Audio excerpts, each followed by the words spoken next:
Have you ever felt not good enough for your own project?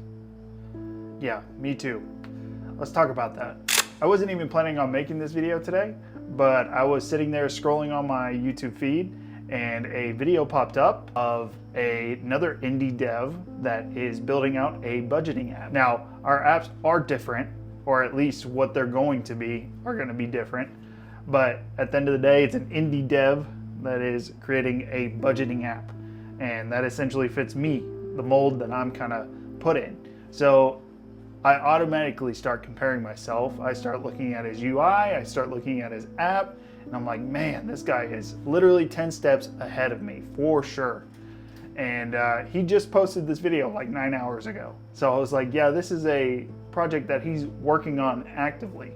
So like I said, I started looking at his app and I started seeing all the things that he's doing. He implemented analytics, he is already opening up to beta testers, he's already iterating on things. And all of these things make me just feel so anxious.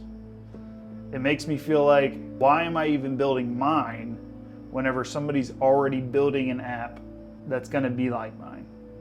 And that is pretty much the definition of imposter syndrome, of you're not good enough, somebody else is gonna be better than you. You don't deserve position, or you don't deserve the project that you're building out right now. You're not going to give the best product. So I just wanted to talk about it for a second, because this is real feelings. This is really what you have to go through whenever you're an indie dev and you don't really have a team. You're in your own mind, and you have to be strong-willed enough to actually push through those feelings and see a project all the way through. In the past hour or so, I've had to talk myself out of that negative mindset. And I actually started reflecting on a lot of the projects in my life that I ended up never finishing. Ever since I was young, I've always had issues with following through, finishing projects and everything like that, because I would get into my own head of, you know what, this project's not gonna be anywhere close to good enough. And good enough is very much a standard that you put on yourself. It's not exactly people telling you that it's not good enough. It's always you trying to chase that perfectionism. And it's just not healthy, because what ends up happening is you don't finish anything. The most recent thing that I have finished, which was 2 years ago, was a marathon. And that felt like the biggest accomplishment in my life, because I stuck to a training plan and I actually completed the race. Now, it was terrible. It was like 7 hours long or something like that, but I finished it. But before that, like I said, I constantly spin up these business ideas and then I shut them down, or I spin up these app ideas and I shut them down, and yada yada, now I move on to the next one.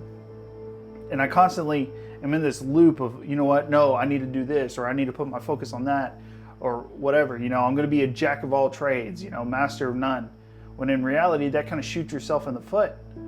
Because how do you advise? How do you help? How do you teach? How do you become the best at something that, you know, you're really passionate about without giving it 100%?